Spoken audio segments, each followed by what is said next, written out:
আজকের এই বৈঠক এই মুহূর্তে দাঁড়িয়ে এই প্রেক্ষাপটে কতটা তাৎপর্যপূর্ণ ছিল, এবং যেখানে বিক্রম মিস্ত্রি বলছেন যে সংখ্যালঘুদের স্বার্থ যেন সুরক্ষিত হয়, এটার কতটা তাৎপর্য? হ্যাঁ, দেখুন, আমরা জানি যে ভারতবর্ষের বিদেশ সচিব বাংলাদেশে গেছেন তাদের কাছে বলতে যে সেখানকার সংখ্যালঘুরা, সেখানে আমরা জানি যে 91% হচ্ছে যে সুন্নি সম্প্রদায়ের মানুষ আছেন, বাদ বাকি 8% হচ্ছেন হিন্দু এবং 1% হচ্ছে অন্য সব, তাদের মধ্যে বাহাই আছে, আহমদিয়া আছে, রোমান ক্যাথলিক আছে, বুদ্ধ আছে, সব মিশে আর বাকি 1%। এখন ওরা যেটা দেখা যাচ্ছে যে এথনিক ক্লিনজিং বা রিলিজিয়াস ক্লিনজিং এর দিকে যাচ্ছে। তাদের এই আক্রমণের মূল লক্ষ্য হচ্ছে যে সংখ্যালঘুটার যে সংখ্যাটা ক্রমশ কমিয়ে যাতে কমতে পারে, সম্পূর্ণ ভয় পেয়ে দেশ ছাড়ে, এটাই হচ্ছে তাদের লক্ষ্য, যেটা হচ্ছে তালিবানি মডেল। আফগানিস্তান এস্টাবলিশড হয়ে গেছে। আফগানিস্তানে যেখানে একটা সময় 7-8 লক্ষ ওই হিন্দু বা শিখ থাকতো, এখন সেখানে লেস দেন 150-200 লক্ষ বেশি থাকে না। পাকিস্তানে যেটা 15% ছিল সেটা তো এখন 2% গিয়ে দাঁড়িয়েছে। বাংলাদেশও সেই পথে চলছে, ক্রমান্বয়ে হিন্দুদের সংখ্যা কমছে। এটা নিয়ে আরো দ্বিমত থাকা উচিত নয়, সবই সেন্সাস ফিগার।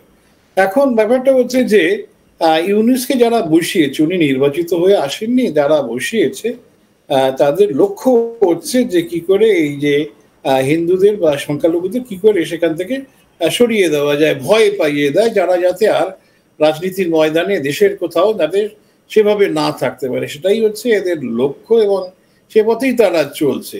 আমরা আজকে ভেবেছিলাম যে খুব জোরালো ভাষায় আমাদের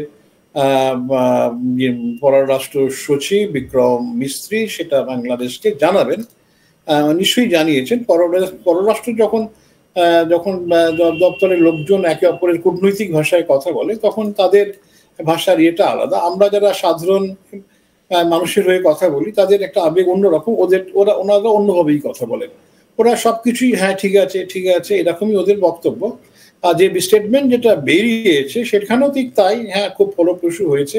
এখন যদি বলেন না ফলপ্রসূ হয়নি, তাহলে তো বার্তাটা হচ্ছে যে কোনো আর ভবিষ্যৎ নেই এরপরে।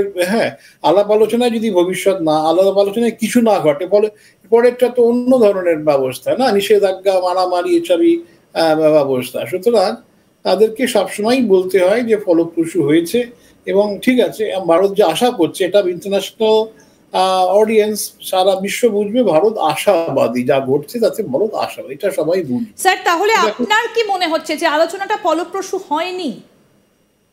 না, দেখুন, ফলপ্রসূ তো একটা আলাপ আলোচনায় যদি সব শুনতে, এতকাল তো ভারত অনেকগুলো স্টেটমেন্ট দিয়েছে।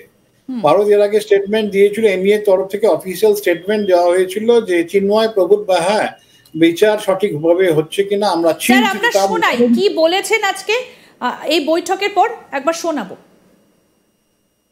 I'm here in Dhaka at the invitation of my Bangladesh colleague, His Excellency Mohammad Jashimuddin, the Foreign Secretary of Bangladesh, for discussions and consultations on the entire gamut of issues in the extremely important bilateral relationship between India and Bangladesh.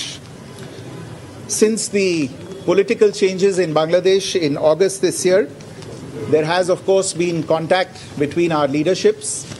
The Prime Minister was the first world leader to greet the Chief Advisor on his assumption of office. The two of them had a very cordial telephone conversation thereafter, and the Chief Advisor also accepted the Prime Minister's invitation to speak at the third Voice of the Global South summit that was held in August this year. Since then, the External Affairs Minister and the Foreign Affairs Advisor have also been in touch. They met each other on the sidelines of the UN General Assembly in New York in September this year. And my visit follows those interactions and is the first Foreign Secretary level structured engagement between the two sides following those developments. Today's discussions have given both of us the opportunity to take stock of our relations, and I appreciate the opportunity today to have had a frank, candid and constructive exchange of views with all my interlocutors. I emphasized that India desires a positive, constructive, and mutually beneficial relationship with Bangladesh. We have always seen in the past, and we continue to see in the future, this relationship as a people-centric and people-oriented relationship, one that has the benefit of all the people as its central motivational force. This is reflected on a daily basis in the development projects that have been executed on the ground in Bangladesh and that continue to be developed. It is also reflected in the mutually beneficial engagement we have on a whole set of issues ranging from trade, commerce, connectivity, power, water and energy, and development cooperation, consular cooperation and cultural cooperation. There is no reason why this mutually beneficial cooperation should not continue to deliver in the interests of both our peoples. And to that end, therefore, I have underlined today India's desire to work closely with the interim government of Bangladesh authorities. At the same time, we also had the opportunity to discuss certain recent developments and issues, and I conveyed our concerns, including those related to the safety and welfare of minorities.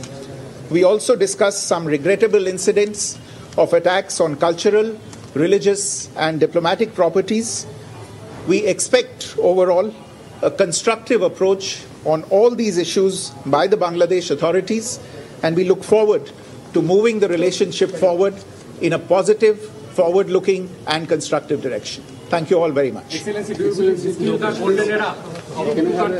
Rajagopal বাবু, আপনি নিশ্চয়ই শুনলেন যে বিষয়গুলো সম্পর্কে বিক্রম মিস্ত্রি বিশেষ করে নজর দিয়েছেন জল, বিদ্যুৎ এবং একই সঙ্গে তিনি বলছেন দু দেশের মধ্যে সম্পর্ক যেন নষ্ট না হয়, এবং তিনি একই সঙ্গে বলছেন যে সমস্ত সম্পত্তির ক্ষয়ক্ষতি হয়েছে, বেশ কিছু পলিটিক্যাল, সোশ্যাল এবং ধর্মীয় যে পরিস্থিতি সৃষ্টি হয়েছে এই মুহূর্তে, সবকটা বিষয়ের কথাই কিন্তু তিনি উল্লেখ করবেন। হ্যাঁ, ঠিক আছে। দেখুন, ব্যাপারটা হচ্ছে যে যখন দুটো দেশের মধ্যে কোনো মিটিং হয়, সেটা খুব উচ্চ পর্যায়ের মানে নেতৃত্বেরই হোক বা সচিব পর্যায়ে হোক না কেন, সব জায়গায় এই যে মানে সম্পর্ক উন্নতির হওয়াই আমরা আশা করছি দু দেশের। হ্যাঁ, এইসব এলাকায় সম্পর্ক আরো দৃঢ় হবে, মজবুত হবে, এরকম কোনো আপনি পাবেন না কোনো ভিজিটের পরে এই ধরনের স্টেটমেন্ট বেরোয় না। সবাই জায়গায় একই ধরনের স্টেটমেন্ট। কিন্তু মুখ দেখে কি মনে হচ্ছে, সত্যিই কি এতটা সহজ? এই ভিজিটটা একটা স্পেসিফিক ব্যাপারে ভিজিটটা ছিল, যখন সমগ্র বাংলাদেশ ভারত বিরোধী কাজকর্মে উত্তাল হয়ে আছে, তাদের উপর ব্যাপকভাবে আক্রমণ হচ্ছে, তারা একেবারে বুঝতে পারছে না যে বাংলাদেশে আর থাকা যাবে